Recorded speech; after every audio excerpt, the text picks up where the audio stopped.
में दीक्षित है, तो वंदना प्रतिवंदना में पहले कौन करेंगे? पहले आप वही करेंगे। तो क्षुल्लिका क्षुल्लक से छोटी रहती है, ये सभी परंपरा। जैसे मुनि आरिका भी है, सैकड़ों साल की आरिका है। हाँ। और आज का मुनि चल जाए तो आरिका को तो ऐसा सभी संघ परंपराओं में सही परंपरा है, पूरा पूरा पूरा ज्ञान मुनि माता जी और कोई लोग। तो बस ये एक प्रश्न ऐसा था कि इसके आधार पर अभी हम आगे का विवेचन करने वाले हैं।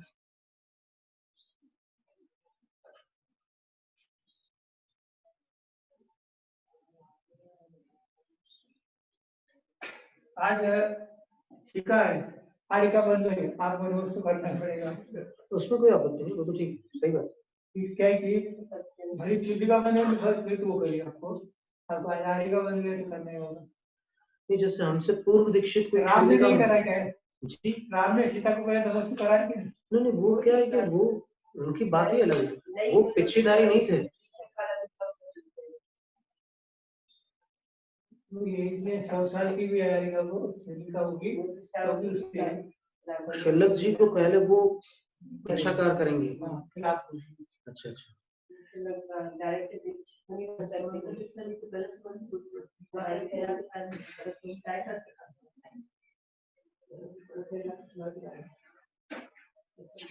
ये महाराज जी भट्टा छोटे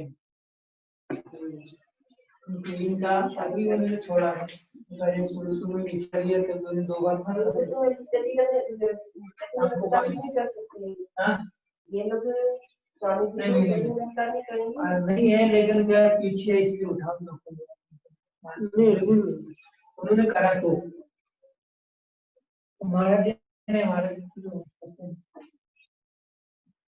क्योंकि वो है नहीं ना, 3 लिंगों में नहीं आते। नहीं है, देखो इसमें जो 3 लिंग दिए हैं, ये हमारे पास मूल अष्टप्रवर की वचनिका पंडित जयचंद छाबड़ा जी वाली। अभी क्या कल 3 लिंगों की बात चली, 3 पात्रों की चर्चा तो चालू ही थी दान के प्रसंग में। तो 3 लिंगों की बात जो निकली है, लिंग का अर्थ होता है, पहले हम आपको एकदम सावधानी से आगम से ये स्पष्ट कर दें कि लिंग का अर्थ वेश मात्र नहीं होता। जो अभी एक धारणा चलती है ना कि लिंग का मतलब ड्रेस, वेश। ड्रेस ठीक है, पर वो सिविल ड्रेस वाले उसको लिंग नहीं कह सकते आप। क्यों नहीं कह सकते? क्योंकि प्रवचन सार के 172 नंबर गाथा की टीका में देखिए आपके, अभी आपके पास अगर हो तो अच्छी बात है, ना हो तो कोई दिक्कत नहीं, हम खोल के बताते हैं।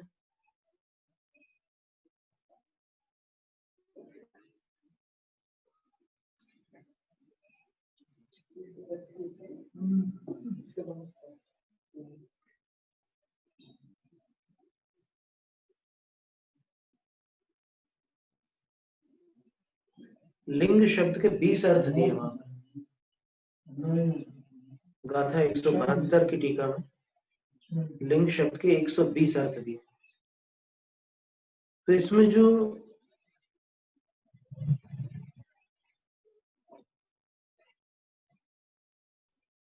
हम वो लिंग बता रहे हैं आपको, जो यहाँ पर आचार्य कुंद स्वामी ने जो 3 लिंग बताया ना, वो कौन से लिंग है उसका वर्णन भी उसमें आया हुआ है।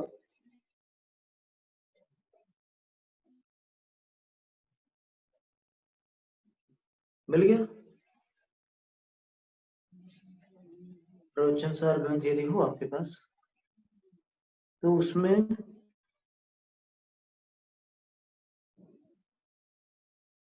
जो 17वां अर्थ है लिंग शब्द का, 20 अर्थों में से जो 17वां अर्थ है उसमें ये लिंग बताया उन्होंने, न लिंगानाम धर्म ध्वजानाम ग्रहण यस्येति बहिरंग यति लिंगा भावस्य। लिंग का अर्थ है धर्म की ध्वजा,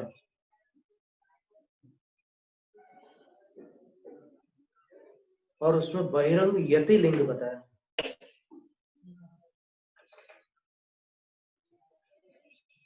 कोल्हापुर में है कि नंगमती माता जी तीर्थार थे ना, समझ पर कोल्हापुर लक्ष्मी से बता दो ये वाद विवाद लास्ट में निर्णय तो दिया महाराज थे कभी, उनके पास पहुंचा ही निर्णय। उन्होंने अलग से दक्षिण से महाराज के लोग थे ना, उनका अलग से कमरे बुला के बता दिया, तो ये क्यों तुम झेल निकाले, तुम क्यों झेंडे निकाले, तुम तो दो बार खाने वाले हैं, और तुम बोले उनसे तुम कैसे बड़े हो सकते हो तुम। और लक्ष्मी सेन बोले हमारा शुरू से पीठ दिगंबर का, तो शुरू से जब था अभी है क्या, अभी तुम दिगंबर हो क्या? पहले का पीठ था दिगंबर है, जिनसे महाराज जी का, ये महाराज जी का पहले पूरे दिगंबर साधु होते थे पट्टा में, परंतु जब वो खत्म हो गया और कपड़ों वाले आ गए, विहार करना नहीं होता, जब डोली में जाते तेरा बाहर रखा है ना मंदिर में, उसमें बैठ के विहार करता था। तो उस वक्त ताकतवर आदमी थे, सब खींचते थे, और होता नहीं, अब मशीन आ गई, मशीन चलते, कपड़े पहन के जाते, उसमें बैठने का जरूरत है। इसलिए क्या है कि महाराज जी ये उनको महाराज ने बहुत समझाया, उनको सब समझ में आया। देशभूषण आचार्य महाराज समझाया बहुत, बोले हम यहाँ चलते हैं, ये लिंग को लेकर की चर्चा निकली होगी कभी पहले, तो आचार्य देशभूषण महाराज ने उनको समझाया था, भट्टारक स्वामी पुराने भट्टारक जी दक्षिण भारत सभा बोला कुछ किए, हमने मीटिंग कर दिया, बता रहे वो, तुम ऐसे उनको चक्कर से तुम बड़े हो। बात है, पिछले साल को ये इसके पिछले साल गए, उससे पिछले साल को भी कोचलिंग जनमत हुआ ना, हमारे पास आए, तो उन्होंने बोले हमने बहुत गलत काम किया, मेरा अधिकार को तो कुछ समझता ही नहीं था। तो अच्छा संस्मरण ही बाद में कोल्हापुर वाले भट्टारक स्वामी फिर मेरे पास रोए लक्ष्मी सिंह जी रोए बहुत, फिर मेरे का भी कोई भरोसा नहीं, मेरे ऊपर 2-3 आते काट कर, भरोसा नहीं, मैं कैसे दूं, महाराज जी आप सभी छोड़ दो और सबके चरणों में पढ़ो और कदम हल्का हो जाए, ये मत करो, क्योंकि सुल्लभ को लेके सबको, चंडिका माता जी सुल्लभ सभी लोग तुमसे तो श्रेष्ठ है, तुम गाड़ी में कब रात आते हो, तो उनका चातुर्मास में बम्बई करते विदेश जा रहे हैं चातुर्मास में, तो बोले तुम्हारा कार्य चातुर्मास है, तुम देश में महाराज कितना समझाए, मेरे सामने समझाए,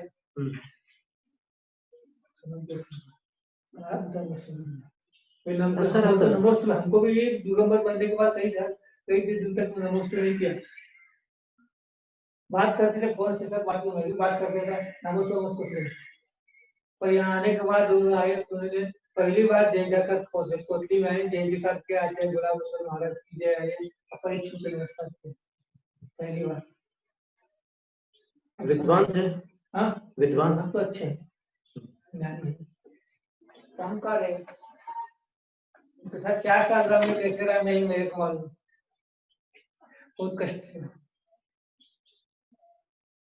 अपने सीखना है तो सबको सहन करना पड़ेगा।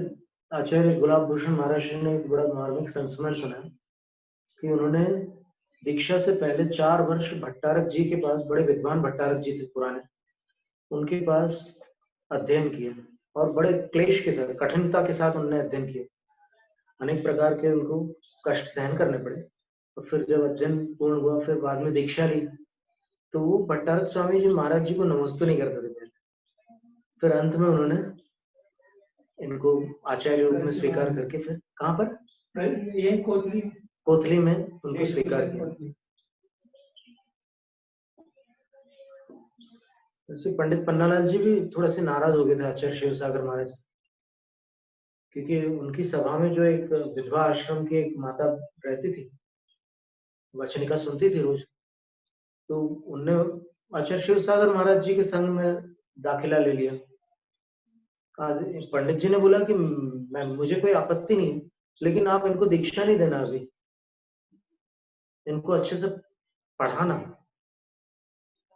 पर आचार्य ने दे दी दीक्षा, तो पंडित जी नाराज हो गए, बहुत समय तक नहीं गए उनके पास। फिर अंत में जब गए तो फिर आचार्य ने पूछा कि पंडित जी तुम नाराज हो गए, आप नाराज हो? तो पंडित जी ने कुछ वही जो अपने भाव होते हैं उससे व्यक्त किया कि नहीं देना थी दीक्षा उनको इतनी जल्दी। तो आचार्य महाराज ने उनको समझाया कि जब दीक्षार्थी के अंदर वैराग्य और तपस्या करने की क्षमता हम देखते हैं, तो फिर हम अल्प ज्ञान होने पर भी दीक्षा दे देते हैं, उनकी पात्रता देख करके हम देते हैं। और यदि हम न दे दीक्षा और उनकी आयु पूर्ण हो जाए तो फिर हमें दोष लगता है। तो पंडित जी को बात समझ में आ गई, क्योंकि उनने भी 2 प्रतिमा जो धारण की थी वो भी ऐसी एक घटना से हुआ था। उनके सागर में बहुत पहले जब मुनियों का आवागमन बहुत अल्प था, तो 3 मुनि महाराज कहीं से आ गए थे। तो वो पंडित जी से कहते थे कि आप इतने बड़े विद्वान हो, व्रती क्यों नहीं बन जाते? तो बोलते हैं कि नहीं पंडित महाराज जी, इस काल में व्रतों का पालन बहुत कठिन होता है, गृहस्थ जीवन। आप तो साधु, आपको क्या मालूम? पर वो प्रेरणा देते रहते। गया था मैं महाराज जी मिला है मुझे, पंडित जी से 15 से मिले थे, वहाँ आग भी दिया उनको। अच्छा अच्छा। लेकिन वो वैसे तो कोई पक्का नहीं थे। उनके एक्सीडेंट हो गया था ना, उसके बाद मिले आप? नहीं, उसके पहले मिले। तो फिर क्या हुआ कि दूसरे दिन सवेरे एक घटना होगी। वो एक लड़का एनसीसी कैडेट्स में स्कूल में उसके लिए जाता परेड के लिए, और थोड़ी देर बाद समाचार आता पंडित जी के पास कि पंडित जी यहाँ से जो लड़का गया था अभी आपने देखा? हाँ बोले, वो पहन कर गया था टोपी वगैरह। बोले हाँ, उसकी मृत्यु हो गई। बोले तो पंडित जी को एकदम धक्का लगा और वो तुरंत गए महाराज जी के पास और बोले कि मुझे व्रती बना दीजिए, जीवन का कोई भरोसा नहीं। वो बच्चा मेरे देखते देखते खत्म हो गया, क्या पता मेरा क्या होगा। तो तब से वो व्रती हो गए थे। और उसके बाद फिर आचार्य विद्यासागर महाराज जी उनको दीक्षा के लिए प्रेरित करते थे कि पंडित जी क्षुल्लक बन जाओ, क्या परेशानी है, मुनि मत बनना। पर वो ऐसे हंस करके टाल देते थे। लेकिन जब उनका एक्सीडेंट हो गया सन 83-84 के आसपास, तो फिर जीवन भर के लिए उनकी कमर की जो हड्डी टूट गई ना, तो फिर 7 प्रतिमाधारी रहे वो जीवन भर, दीक्षा नहीं ली। बहुत से विद्वान लिया है। तो ऐसा भी होता है कि जैसे महाराज से सले में लेके हाँ लिया था, 9 प्रतिमाधारी हो गए थे। पहले उन्होंने व्रत धारण किए थे, पर फिर कोई बात हुई होगी तो काफी खेद करते थे। समीक्षा व्रतमादेयम आत्म पाल्यम प्रयत्न था, हमेशा उनके मुंह से ये पंक्ति निकलती थी। सपना वाले को ऐसे नहीं, दीक्षा लेंगे सोच कर व्रत लेना सपना वाले की और ले लो तो अच्छे से पालना। नीरज का प्रतिमा भी नहीं है। नहीं उनकी माता जी के भाई है ना। हाँ, उनसे हार नहीं लिया विशुद्धमती माता जी ने जीवन भर। कुछ ऐसा हो गया होगा इस घर में, विवाह का कुछ कुछ जाति संकर या कुछ हो गया होगा। तो अभी जो बात हम आपके सामने रखने जा रहे हैं उसको बहुत सावधानी से सुनने की बात है, गंभीर बात है। जैसे अभी अपन ने कल पढ़ा अष्टपावड़ में कि 3 लिंग होते हैं। अब उन 3 लिंगों के विषय में आज एक हमारे पास एक उत्कंठा आई श्रोता की कि एक विद्वान ने मराठी अष्टपावड़ जो मराठी अनुवाद है उसमें तो 3 लिंग का विवेचन अलग प्रकार से किया है। वो पंक्तियां मराठी में आपको पढ़ के समझ।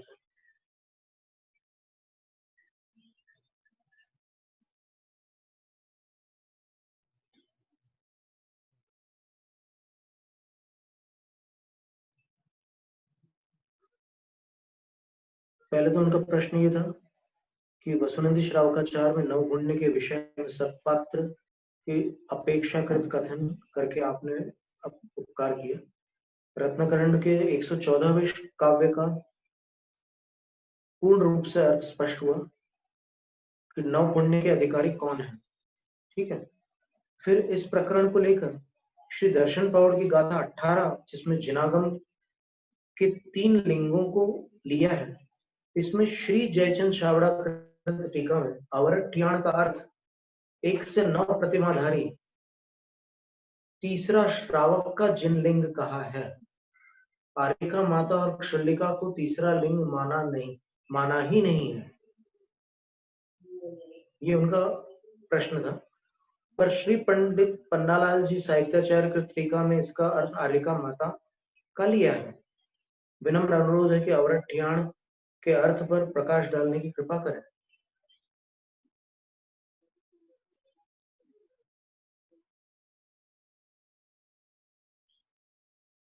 इसमें चित्र भी था, कहाँ चला गया?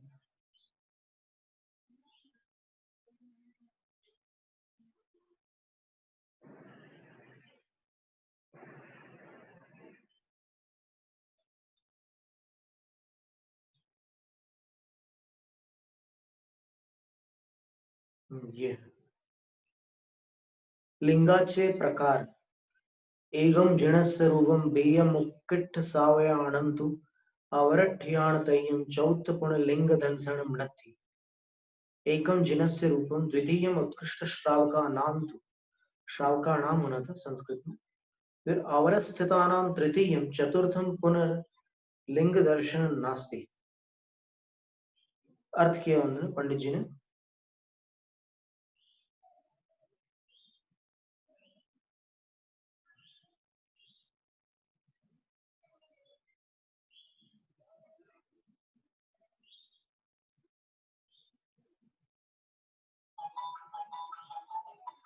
जिन दर्शनामध्ये जिनेश्वरांच्या रूप सारखा रूप हे एक लिंग आहे। एक लिंग तो ये हो गया कि जो जिनेंद्र भगवान जैसे रूप सदृश रूप है, अर्थात जात रूप दिगंबर रूप हे एक लिंग आहे। ठीक है, फिर सेमीकोलन है। फिर उत्कृष्ट श्रावकाचे अर्थात 11वी व 10वी प्रतिमा धारण करणाऱ्या श्रावकाचा वेश दूसरे लिंग आहे। यानी 11वीं और 10वीं प्रतिमा को धारण करने वाले श्रावकों का वेश दूसरा लिंग आहे व बाकींच्या 9 प्रतिमाधारी श्रावकाचा वेश हे तीसरे लिंग आहे। बाकी जो 9 प्रतिमाधारक श्रावक लोग हैं उनके जो वेश हैं वो तीसरे लिंग है। या व्यतिरिक्त चौथे लिंग दिसून जिनागमांत दिसून येत नाही।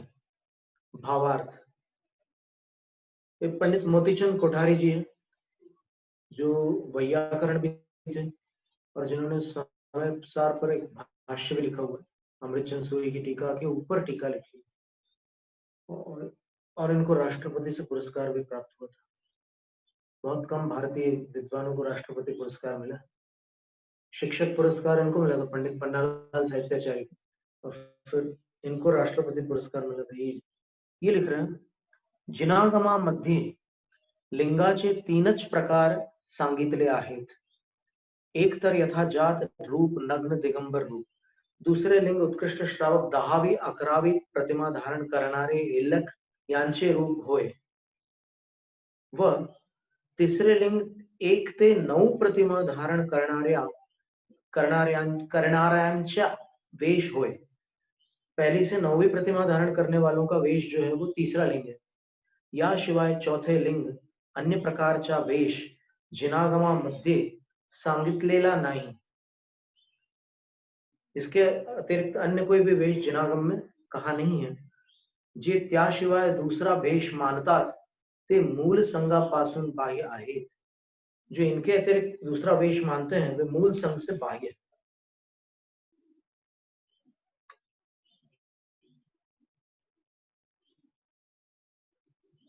चौथ हे अपभ्रंश भाषेतील नपुंसकलिंगी शब्दाच्या प्रथमेच्या एक वचनांचे रूप आहे।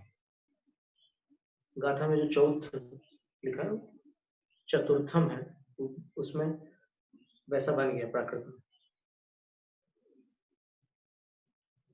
तो अब उनका प्रश्न ये था कि ये जयचंद छावड़ा जी की ढूंढारी जो टीका है अष्टपाउड़ की, उसका मराठी अनुवाद है, ऐसा उनका प्रश्न था। उनका कहना था, संभवतः इस मराठी अनुवाद के प्रारंभ में उन्होंने ऐसा कुछ लिखा हो कि जयचंद छाबड़ा की ढूंढारी टीका पर आधारित या उस प्रकार का कुछ लिखा हो। पर अब देखिए अपने सामने जयचंद छाबड़ा जी की टीका भी उपलब्ध है। उन्होंने क्या लिखा है? वो ढूंढारी भाषा भी एक पुरानी भाषा है। आगे जिन वचन विषय दर्शन का लिंग जो भेष सो कै प्रकार कया है सो कहे हैं। अब इसके आगामी गाथा सूत्र में जिन वाणी में दर्शन का जो लिंग है, यानी जैन दर्शन में जो लिंग अर्थात भेष है, वो कितने प्रकार का कहा है वो बताते हैं। एगम जिण सर्व बीयम उक्किठ सावयाणंतु अवरठियाण तय्यम चौथ पुणलिंग दंसरणम नथी। ये प्राकृत है, लेकिन अभी अपन प्राकृत नहीं पढ़ रहे, अपन ढूंढारी में उनने क्या लिखा है जयचंद छाबड़ा जी ने वो पढ़ रहे हैं। और ये प्रकाशन उससे पुराना है। वो प्रकाशन उनका कहना था कि 1960 का पुराना प्रकाशन है, इसलिए वो अप्रामाणिक नहीं हो सकता, ऐसा उनका विचार था। पर हमारा कहना है कि ये उससे भी पुराना प्रकाशन। सन 1918 में जिनकी संलेखना हुई थी नल्लिकार के अनंत कीर्ति मुनि महाराज, उनके नाम से जो ग्रंथमाला चली है उसका 5वां पुष्प है। यानी इसके पहले केवल 4 किताबें छपी, 4 ग्रंथ। हाँ, अनंत कीर्ति ग्रंथमाला का 5वां पुष्प है। तो कितना पुराना होगा सोचो आप। कोल्हापुर वाले भट्टर वाले को दीक्षा दी है। अच्छा अच्छा।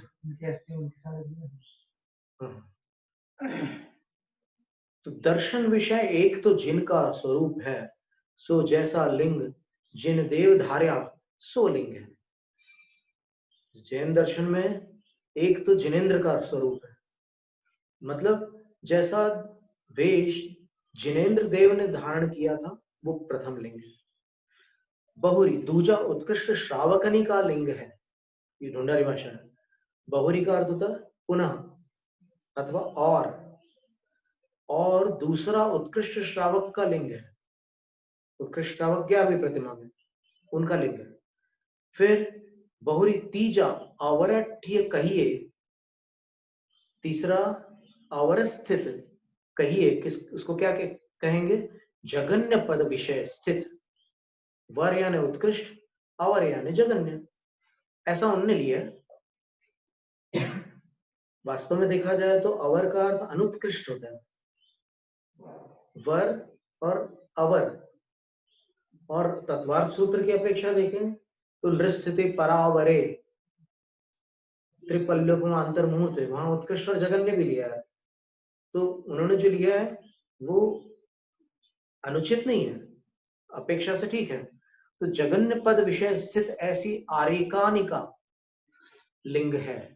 तीसरा लिंग आरिका का है। ये जयचंद छाबड़ा की मूल ढूंढारी में लिखा हुआ है, और वो मराठी अनुवाद में उन्होंने पूरा विभाग परिवर्तित किया हुआ है, बदला हुआ लग रहा है। बहुरी चौथा लिंग दर्शन विषय नाही है। ठीक है। भावार्थ जिनमत विषय 3 ही लिंग कहिए भेष कहे हैं।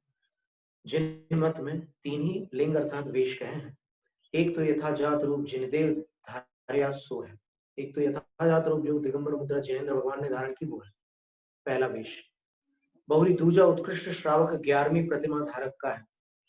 फिर दूसरा जो है 11वीं प्रतिमा को धारण करने वाले श्रावक का लिंग है। फिर बहुरी तीजा स्त्री आर्यिका होए। फिर तीसरा जो है वो जो स्त्री आर्यिका होती है ताका है, उनका रूप है। बहुरी चौथा अन्य प्रकार का भेष जिनमत में नहीं है, जो माने हैं ते मूल संग ते बाई है।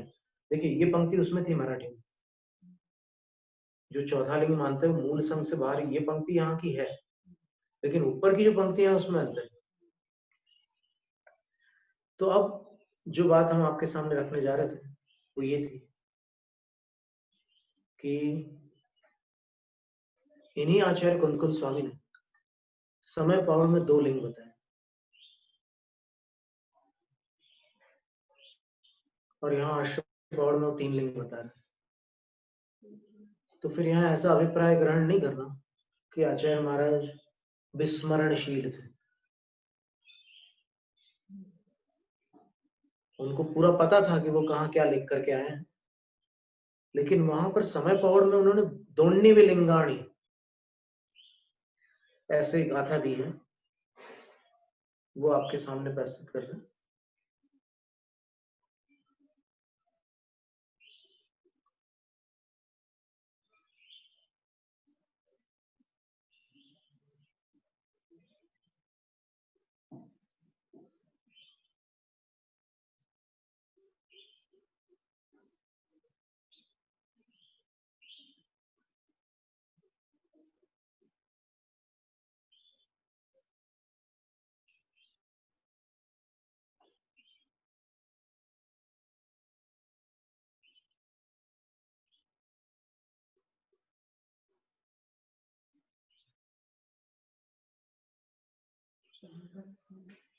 गाथा 408 से लेकर 414 तक समय पौड़ ग्रंथ में लिंग का ही वर्णन कर रहे हैं आचार्य महाराज।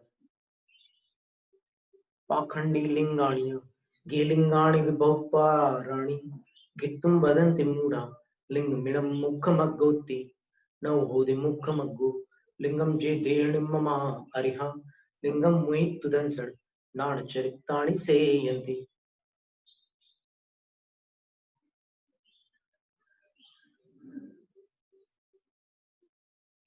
दो शब्द जो दिए ना उन्होंने, वो अपन पहले देख लेते हैं।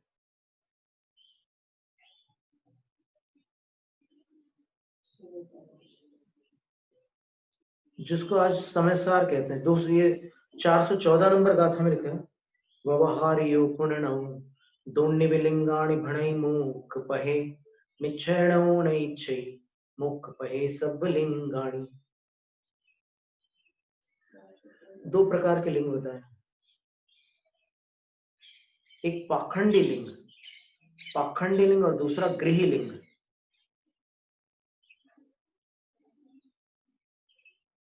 यहाँ पर पाखंडी शब्द का अर्थ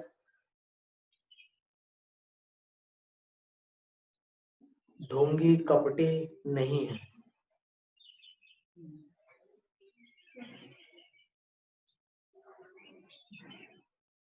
यहाँ पर लिखा हुआ है निर्ग्रंथ रूप पाखंडित द्रव्य लिंगेश। निर्ग्रंथ मुद्रा रूप जो है वो पाखंडी लिंग है, यानी जो गुरु की जो मुद्रा होती है वो, परमेष्ठी की जो मुद्रा होती है वो। और फिर गृहस्थ लिंग कौन से हैं? तो कोपिन चिन्नादि गृहस्थ द्रव्य लिंगेश। कोपिन चिन्नादि गृहस्थ लिंग है, सिविल ड्रेस की बात नहीं है यहाँ पर। और जो प्रतिमाधारी होते हैं 1 से 9 प्रतिमाधारी, उनका कोई ड्रेस बताया क्या शास्त्र में?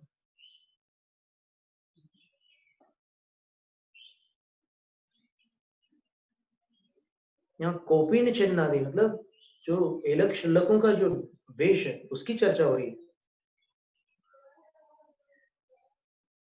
तो ये दो प्रकार के लिंग होता है। सीधे अपन अगर उसको सरल तरीके से समझे तो एक वस्त्र यानी आवरण सहित लिंग है और दूसरा निरावरण लिंग है। ऐसे दो लिंग आचार्य कुंकुम स्वामी समय पौड़ में बता रहे हैं। अब सबसे आश्चर्यजनक बात जो अभी हम आपके सामने रखने जा रहे हैं वो ये है कि उन्हीं आचार्य कुंकुम महाराज ने जिन्होंने दंसण पौड़ में 3 लिंग बताए, जिन्होंने समय पौड़ में 2 लिंग बताए, उन्होंने भाव पौड़ में 4 लिंग बताए।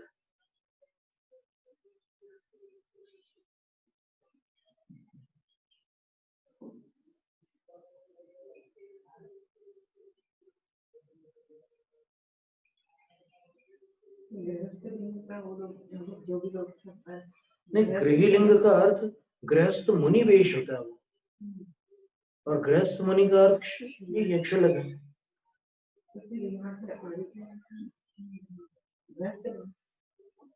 वो उपलक्षण न्याय से ग्रहण करना होगा। आरिका को उसी में लेंगे, मुनि लिंग में लेंगे। आरिका को गृहस्थ लिंग में नहीं ले सकते। गाथा 109 भाव पौड़।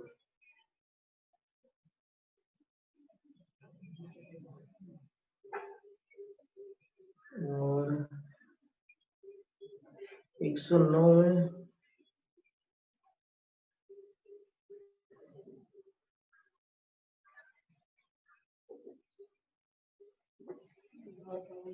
जयचंद छाबड़ा जी वाली जो टीका है उसमें नहीं है, उनकी टीका में संख्या कोई दूसरी हो सकती है, फिर भी हम निकालते हैं।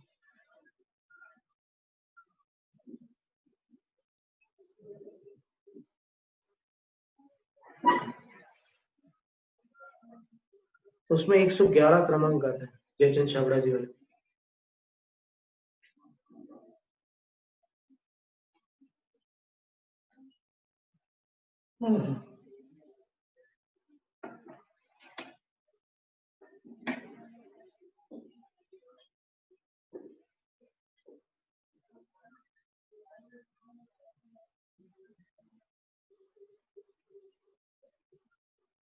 उन्होंने अलग रूप से लिया, 4 प्रकार का बाह्य चौवीह लिंगम लिखा।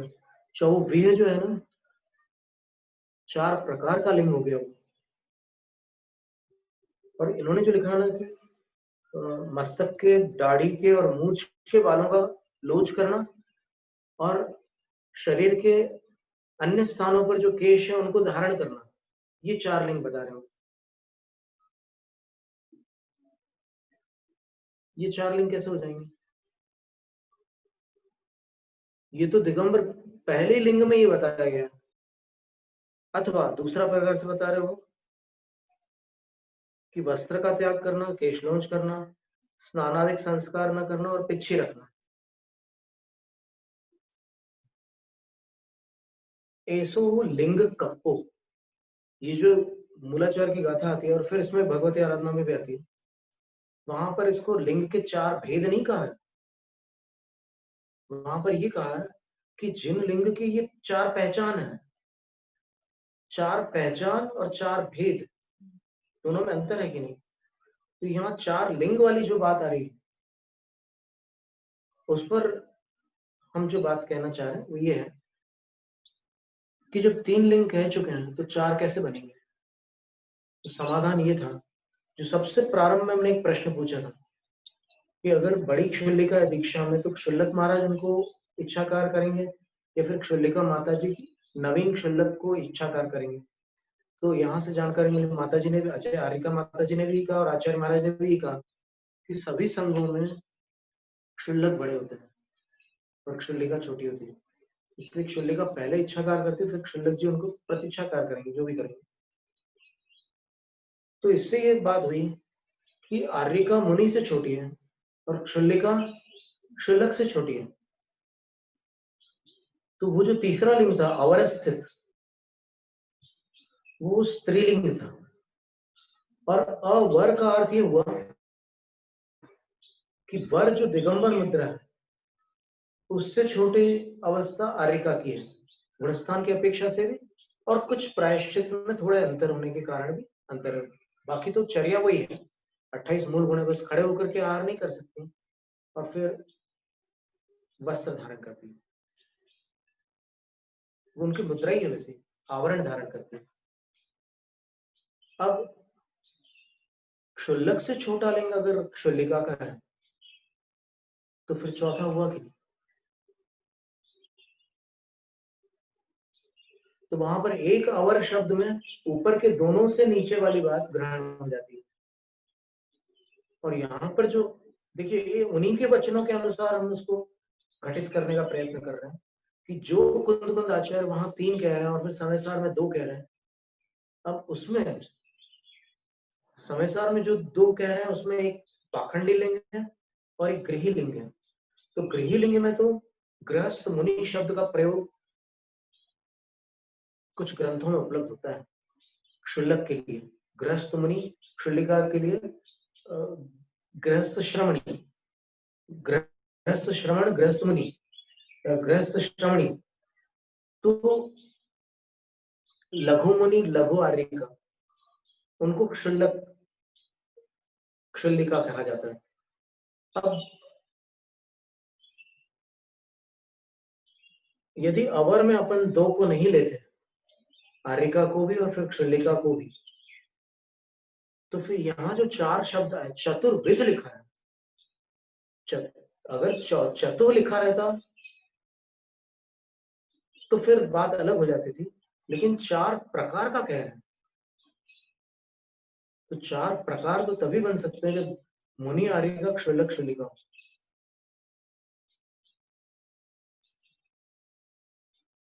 और उसको बहुपयाराणी भी कहा है कि उसमें 11वीं प्रतिमा में एलक क्षुल्लक के भी भेद होते हैं, तो उनको भी ग्रहण कर लेना।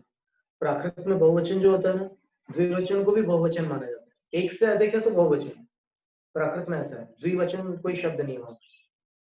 तो ऐसे 4 लिंग। और लिंग को अपन ने अभी पढ़ा था प्रवचन सार में कि वो धर्म की ध्वजा है। तो अगर निचली प्रतिमाधारियों को अपन उसमें मान लेंगे तो फिर क्या वो धर्म की ध्वजा की श्रेणी में आएंगे?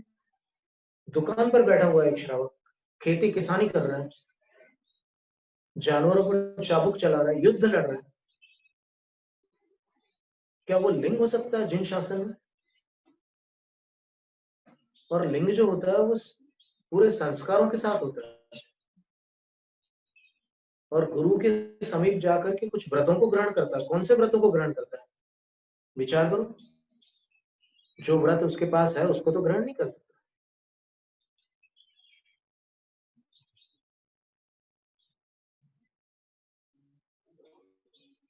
तो ये बातें हैं सारी सोचने की।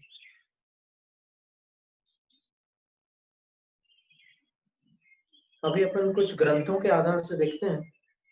ये जो नवोपचार विधि 3 पात्रों की बताई है, तो वो 3 पात्र कैसे घटित होते हैं उस पर अपन विचार करते हैं। क्योंकि 3 पात्र में अविरत सम्यक दृष्टि भी आ रहे हैं, 11 प्रतिमाधारी भी आ रहे हैं, और व्रत का नाम अतिथि संविभाग है। और आचार्य समंतभद्र स्वामी स्पष्ट कह रहे हैं कि ये नवपुण्य से जो प्रतिपत्ति होगी वो सूना और आरंभों से रहित की ही होगी।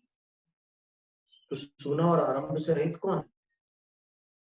और अगृहाय भी लिखा हुआ है उसमें, जो गृहस्थ न हो उसकी होगी। तो घर का त्याग किन्ने किया है? आगम की आज्ञा से। साधुओं के संग में जो लोग रहते हैं वो घर के त्यागी हैं क्या? उनमें से कुछ होते हैं घर का त्याग करने वाले, लेकिन वो किस अपेक्षा से त्यागी होते हैं? वो अभ्यास के लिए और सेवा के लिए होते हैं, या ज्ञानार्जन के लिए। उन्होंने ऐसा कोई संकल्प ग्रहण किया है क्या? अगर किया भी है तो वो अपेक्षा से किया है। और जिसने भी संकल्प लिया है उसकी भूमिका में वो संकल्प आगम में है क्या, या उनने व्यक्तिगत संकल्प लिया है कि मैं घर का त्याग करता हूँ? आगम का आदेश था क्या कि तुम घर के त्यागी हो जाओ? नहीं था। घर के त्याग का आगम का आदेश 11वीं प्रतिमा के लिए, ग्रह तो मुहिवन मित्वा। इसका अर्थ ये हुआ कि घर पर 10 प्रतिमा तक रह सकते हैं। विनती करेंगे तो विनती नहीं करेंगे वाले जी वाले प्रार्थना करेंगे यही रोको, कोई रोकेंगे तो नहीं रोकेंगे। कौन? 10 प्रतिमा है, घर वाले रोकेंगे तो रोकेंगे तो घर पर रुकेंगे। नहीं, वो तो सब व्यवस्था देख कर ही करेंगे, जो भी वो अपना व्यवहार कुशलता तो रखेंगे। 10 प्रतिमा घर में निभेगी तब तो वो 10 प्रतिमा लेगा लेने वाला श्रावक, अन्यथा क्यों लेगा? तो आगम के आदेश से ये जो 11वीं प्रतिमा है ये ग्रह त्यागी है। तो आचार्य समंतभद्र स्वामी ने नवोपचार विधि ग्रह त्यागियों की बताई। ग्रह विमुक्ता नाम अतिथि नाम ये कहा है। तो इसका अर्थ ये हुआ कि जो ग्रह विमुक्त नहीं है उनकी नवोपचार विधि नहीं होगी, सीधा सा अर्थ हुआ इसका। अब शास्त्र में नवोपचार विधि के विषय में क्या आधार है? शुल्लक के लिए नवोपचार विधि है तो आर्यिकाओं के लिए है क्या? ये आज एक ज्वलंत प्रश्न बन चुका है, क्योंकि आज वर्तमान में जो संघ हैं, विद्यमान हैं, उन संघों में कुछ संघ कारिका को नवोपचार विधि के योग्य नहीं मानते, सवस्त्र पूजा के निषेधक है। प्रधानतः एक संघ है और वो सवस्त्र पूजा का निषेधक संघ है, और बाकी संघ जो है वो पिछड़ीधारियों को पूज्य मानते। तो अपन शास्त्र से देखते हैं, अपना कोई आग्रह नहीं कि कोई अपनी मान्यता बदले अथवा और भी किसी प्रकार का उनके प्रति कोई संकल्प विकल्प नहीं है। अपन जो पुरातन आचार्यों द्वारा प्रणीत ग्रंथ है उनमें क्या क्या उल्लेख है बस उस पर एक दृष्टि डाल रहे हैं।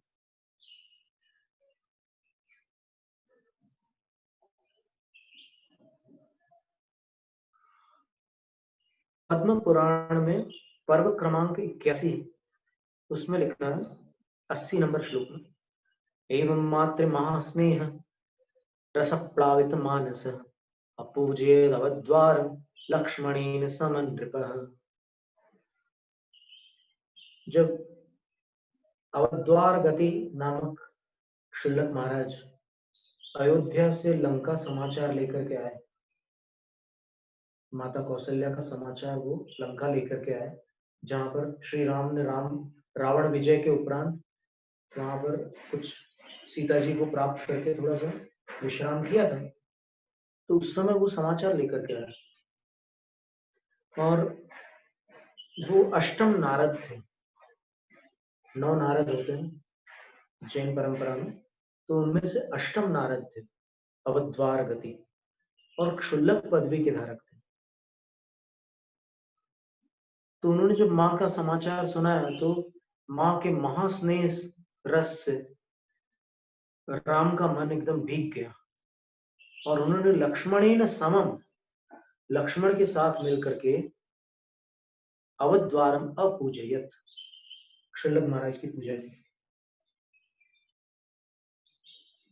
वो पूजा कैसे की होगी, जिसको जो कल्पना करना है वो स्वतंत्र है। आगम में जो पूजा की रीति बताई है उसको मानना हो तो वो मानो, और अपने चिंतन से जो आपको इष्ट लगे वो मानना है तो वो मानो, हमें कोई आपत्ति नहीं। पूजा की ये स्पष्ट लिखा है, ठीक है। इसके उपरांत पर्व क्रमांक 100 उसी पद्म पुराण में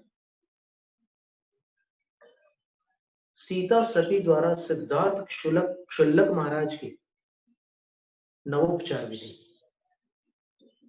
ततस्तत् पुण्य योगेन सिद्धार्थो नाम विश्रुतः शुद्धात्मा क्षुल्लकः प्राप वज्रजंगस्य मंदिरम् संध्यात्रयमौ बन्ध्यं यो महाविद्या पराक्रमः मंदरोरसि बन्धित्वा जिनानीत पद क्षणात्। ततः माने उसके उपरांत कथा चल रही है तो आचार्य बीच बीच में कहते हैं कि इसके बाद इसके बाद इसके बाद, तो कहते हैं कि इसके बाद तत्पुण्य योगी ने उन दोनों भाइयों अर्थात लव और कुश के पुण्य योग से शुद्ध आत्मा निर्मल आत्मा से युक्त सिद्धार्थ नाम विश्रुत, सिद्धार्थ नाम से विख्यात क्षुल्लक महाराज वज्र जंगस्य मंदिरम प्राप्त, वज्र जंग के आवास को प्राप्त, अर्थात जहां पर वो थे दोनों भाई वहां पर वो आए क्षुल्लक महाराज। यह कैसे थे क्षुल्लक जी, जो महाविद्या पराक्रम, महान विद्याओं के धारी थे, इसके कारण और पराक्रमी भी थे, महान विद्याओं से पराक्रमी थे, इसलिए अवंध्यम सार्थक रूप से मंदरोर से जिनान संध्यात्रयम वंदित्वा क्षणात पदम इति, क्या करते थे वो प्रतिदिन 3 संधि कालों में सुमेरु पर्वत के अकृत्रिम जिनालयों में विराजमान जिन चैत्यों की वंदना करके क्षण मात्र में वापस अपने स्थान पर पहुंच जाते थे। ऐसे क्षुल्लक जी थे।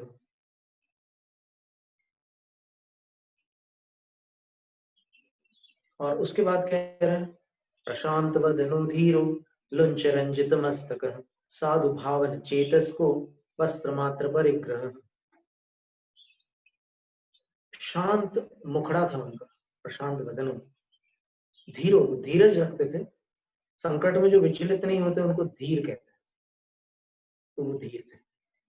और कैसे थे? लुंच रंजित मस्तक, केशलोंच के कारण उनका मस्तक जो था पूरा थोड़ा रंजित था, रंगा हुआ था। लोंच के बाद ऐसे रंग रंग दिखते हैं ना ऊपर, बाल उखड़ने, वो था। और साधु भावन चेतस, प्रशस्त भावनाएं उनके चित्त में भरी हुई थी, शुभ भावनाओं से उनका चित्त परिपूर्ण था। और कैसे थे? तो आचार्य कह रहे हैं वस्त्र मात्र परिग्रह, वस्त्र मात्र का परिग्रह था, ग्रहण था उनको। परिग्रह शब्द का अर्थ यहाँ पर वो वाले परिग्रह मत लेना, 10 प्रकार के परिग्रह। यहाँ पर परिग्रह का अर्थ वस्त्र मात्र को ग्रहण किए हुए थे।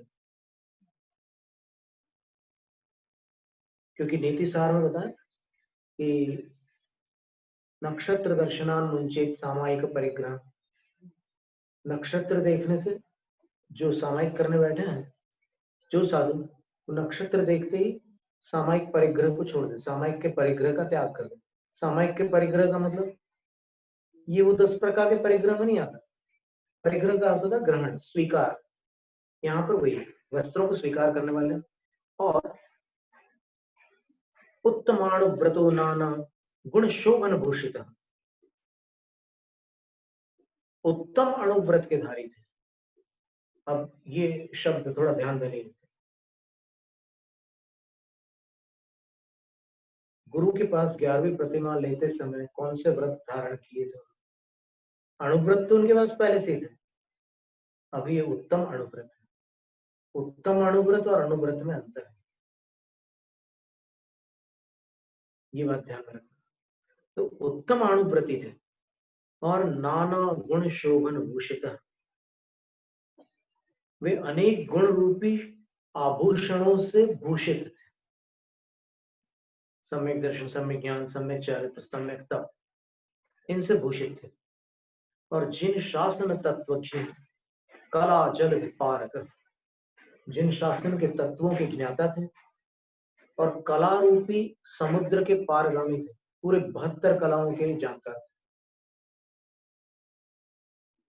अंशुकेनोपवीतेन सितेन प्रचलात्मन मृणाल कांड जालेन नागेंद्र एवं मंथन। और वो अंशुक का अर्थ यहाँ पर दुपट्टा है और उपवीत का अर्थ है यज्ञोपवीत। और सितेन प्रचलात्मना, सफेद और फिर ऐसे हवा से लहराते हुए दुपट्टे से युक्त थे वो और जनेऊ पहने हुए थे।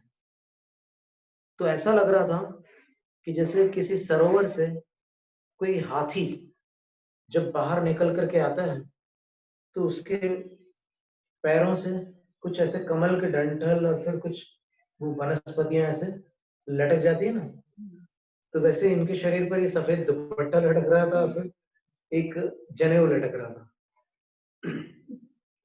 तो फिर नहीं होता किधर? पर शास्त्र सम्मत है, क्षुल्लक अवस्था में जनेऊ का वर्णन क्षुल्लक जी के लिए है। करंज जालिकाम कक्षे कृत्वा प्रिय सखीमिव मनोक्षेम ममृतास्वादं धर्म वृद्धिमिति ब्रुवन् गृहे गृहे शनैर्भिक्षां पर्यटन विधि संगतः गृहोत्तमं सीदत् यत्र तिष्ठति जानकी। अब वो करंज जालिका को ऐसे कक्षे माने कांख में कृत्वा पकड़कर प्रिय सखी में, प्रिय सखी के समान अपने यहाँ पर करंज जालिका को ग्रहण करके मनोहर अमृत जैसे स्वाद वाले वचन बोल रहे थे। धर्म वृद्धि ऐसे बोलते हुए आहारचर्या के लिए आ रहे थे।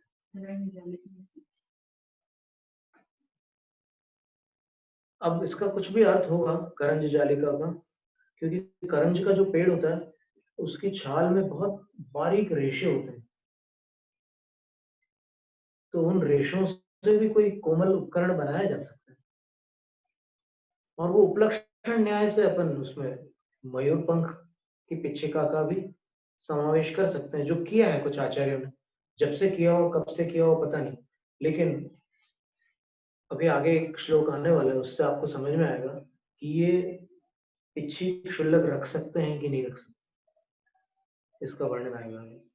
तो अभी आप सावधानी से सुनते जाइए, कई नई बातें मिलेंगी, और हो सकता है कि पुरानी जो धारणा है वो सरलता से दूर ना हो, लेकिन अभी तो हम भी विद्यार्थी बन जाते हैं, फिर आप लोग भी विद्यार्थी, जो भी सीखना चाह रहे हैं वो विद्यार्थी बन करके अगर सुन ले, तो आचार्यों की वाणी अपन सुन रहे, तो अपन तो सभी लोग उनके सामने बहुत छोटे हैं, तो उसको धर्म वृद्धि बोलते हुए गृहे गृहे शनैर भिक्षाम पर्यटन, घर घर पर धीमे धीमे को पर्यटन करते हुए, विधि संगत, घर घर पर विधि संगत भिक्षा के लिए पर्यटन करना। विधि का अर्थ क्या था? अभी अपन ने पढ़ा था, नवोपचार विधि। विधि का कोई अन्य अर्थ नहीं है यहाँ पर। यहाँ और कौन सी विधि करेंगे? वो कोई पर्यटन करते समय और कौन सी विधि करेंगे, सोचने की बात है। तो उस विधि को संगत भली भांति प्राप्त हुए थे, और वो ऐसा करते करते, ये क्या बहुगृह भोजी क्षुल्लक का वर्णन है। क्षुल्लकों के विषय में दो कथन आ रहे हैं शास्त्रों में। एक ऐसे क्षुल्लक होते हैं कि जो अनेक घरों से भिक्षा को अपने पात्र में एकत्रित करके फिर किसी अंतिम घर पर वो वहां पर उसका सेवन करके फिर पानी आदि लेकर के भिक्षाचर्या पूर्ण करते हैं। और दूसरे वो होते हैं कि जो मुनियों के पीछे निकलते हैं और मुनियों के समान ही एक घर में भोजन करके चले जाते हैं। दोनों प्रकार के क्षुल्लकों को वर्णन। तो इस सिद्धार्थ नाम के क्षुल्लक वो बहुगृह भोजी है, गृह गृह, और उसके उपरांत वो ऐसा करते करते गृहोत्तमम समासीदत, उस उत्तम घर को प्राप्त हुए, यत्र जानकी तिष्ठति, जहां जानकी ठहरी हुई है।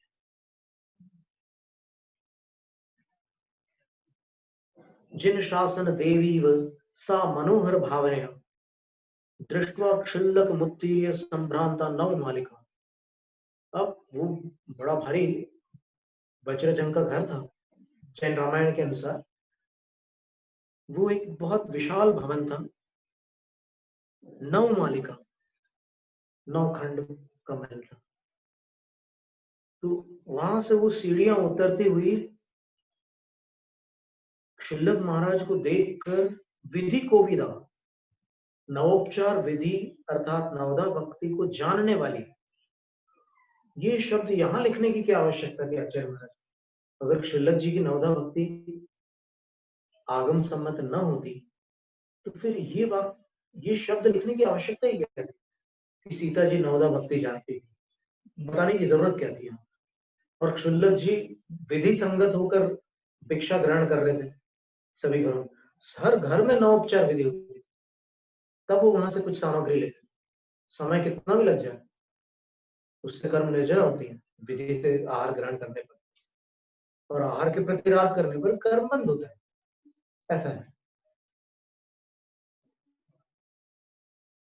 तो नवोपचार विधि जानने वाले, विधि को विदा, कोविद का अर्थ क्या होता है? कोविड अलग है, कोविद अलग है। कोविद का अर्थ होता है विद्वान, और यहाँ कोविदा स्त्रीलिंग है, कोविदा स्त्रीलिंग है, तो फिर वो विदुषी है सीता जी। सा, उस सीता सती ने, संभ्रांता, हड़बड़ी के साथ,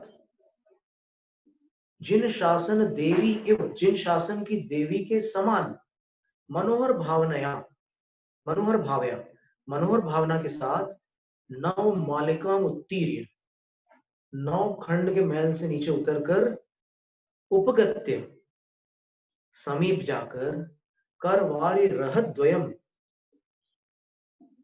कर वारी यानी हाथों में वारी, वारी का अर्थ क्या होता है? जल, और रह का अर्थ होता है प्रवाह, और द्वय का अर्थ होता है दो।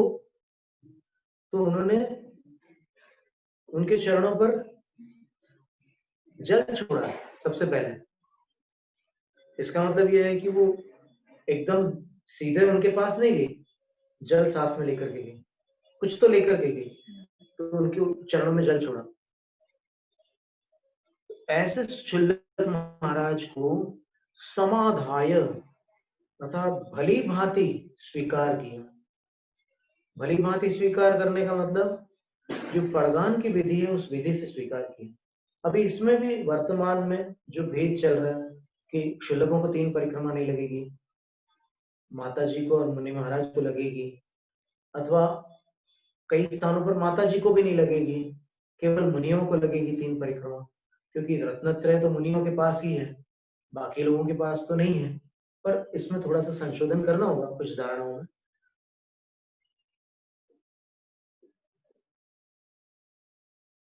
यहाँ पर भली भांति स्वीकार किया उन्होंने, प्रदान किया। 3 परिक्रमा की चर्चा अपन फिर देख लेंगे।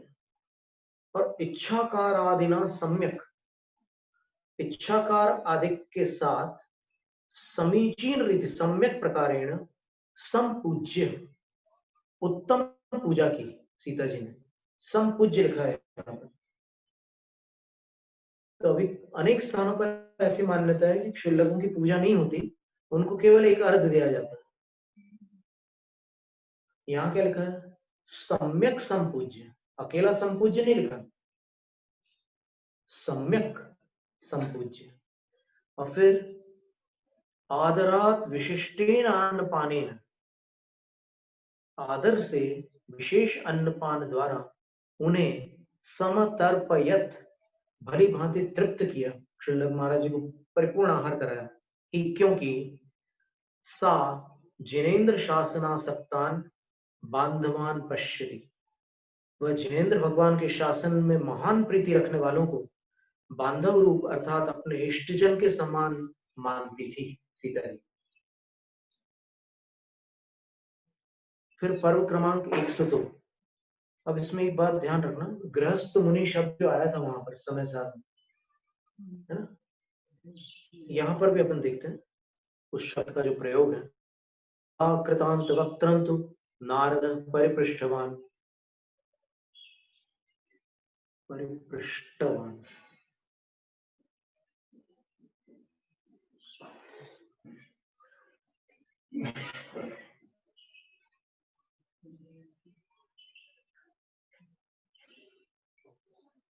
जानकी त्यजनोद्देशं दुखी भ्राम्यन गवेषकः।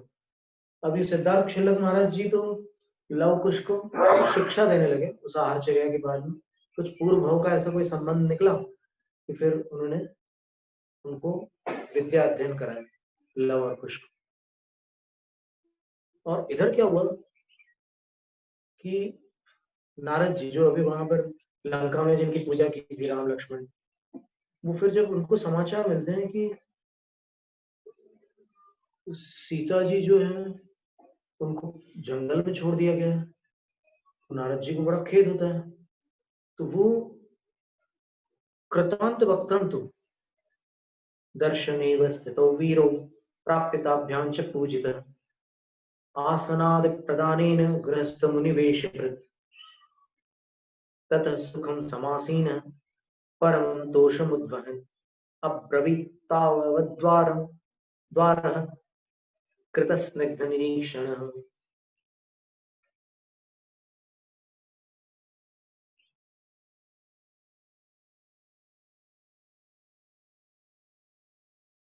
पता चला कि वो कृतांत वक्त्र ने 60 योजन दूर, अयोध्या से 60 योजन दूर सिंहरवा नामक वन में सीता जी को छोड़ा था। तो नारद ने पूछा कि कहाँ छोड़ा तूने, मेरे को जगह बता। तो फिर जगह बताई उन्होंने। फिर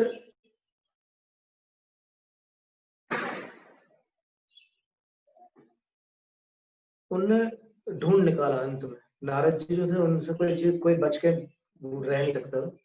उन्होंने ढूंढ निकाला वो स्थान, और फिर लव कुश ने नारद जी का स्वागत किया। जैसे देखा ना कि नारद जी आए, क्योंकि वो उनके गुरु जैसे ही वेश था उनका, नारद जी का, वो भी क्षुल्लक थे। बस इतना था कि उनके हथेली में, ये कलाई में वो माला लपेट के रखते थे, कमंडल रत्नों से बना हुआ रहता था उनका, पद्मराग मणि का कमंडल रहता था, और इंद्रनील मणि की माला उनके कलाई में रहती थी, और सोने का जनेऊ था उनका, नारद जी का। ये सब उनके, और रंग जो थे उनके कपड़ों के, वो श्वेत वर्ण न होकर के, उत्तर पुराण में जो वर्ण बताया कषायित वर्ण था, जो आपने एक दिन बताया था ना कि वो कषायित वर्ण कैसा होता है।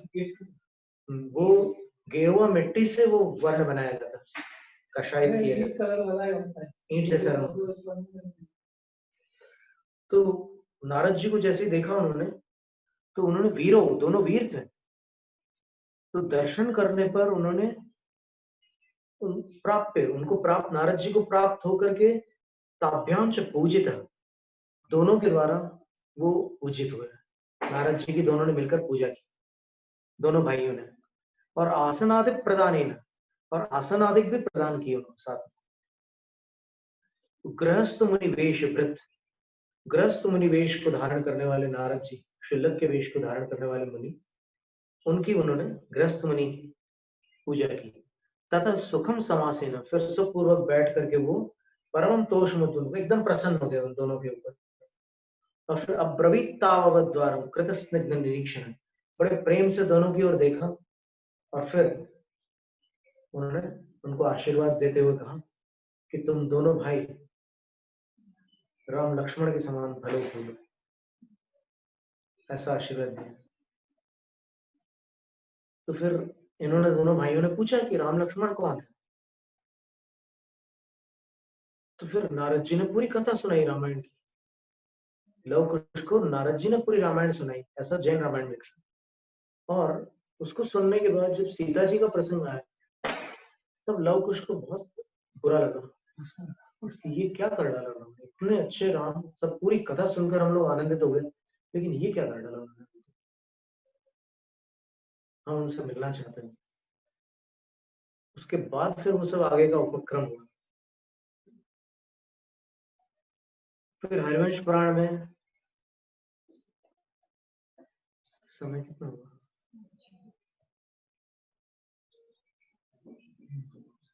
तो अभी आज जितना रखें, यहाँ पर अपन ने 3 स्थानों पर क्षुल्लकों की पूजा का वर्णन पढ़ा, पद्म पुराण में, है ना। अब हरिवंश पुराण में और आगे देखेंगे क्या माना है आचार्य ने। और इसके अतिरिक्त अपन धवला, जय धवला के रचनाकार जो, उनकी परंपरा में भी क्या मान्यता है क्षुल्लक की पूजा के विषय, उसका भी अपन वर्णन पढ़ेंगे।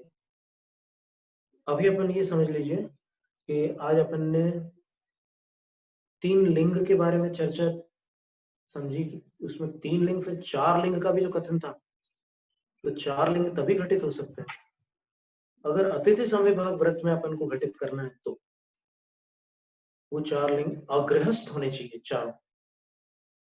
तो वो 4 मुद्राएं कौन सी हो सकती है, तो 11वीं प्रतिमाधारी उत्कृष्ट श्रावक, 11वीं प्रतिमाधारी उत्कृष्ट श्राविका, श्रमण और श्रमणी।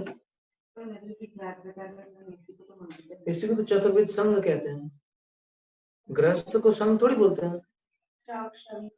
मुनि आर्य का श्रावक श्राविका जो है ना, वो श्रावक श्राविका गृहस्थ श्रावक श्राविका भी होती है, और संघस्थ श्रावक श्राविका, संघस्थ श्रावक श्राविका में क्षुल्लक क्षुल्लिका है,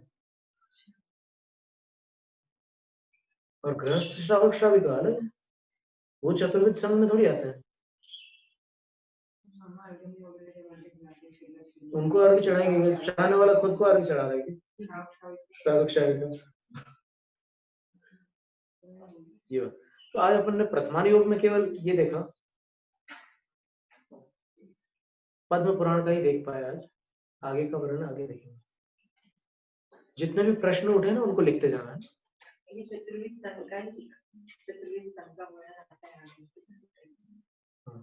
जैनम जयतु शासनम। चतुर्विध संघ दो प्रकार के होते हैं। निर्ग्रंथ मुद्दा धारण करने वालों के भी 4 भेद होते हैं, वो अनगारों का चतुर्विध संघ कहलाता।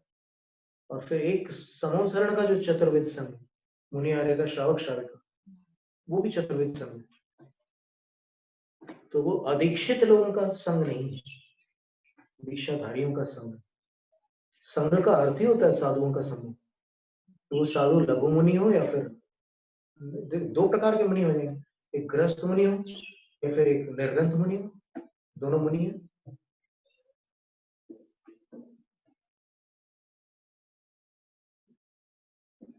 अतः प्राणिक स्वाध्याय निष्ठापन क्रियाएं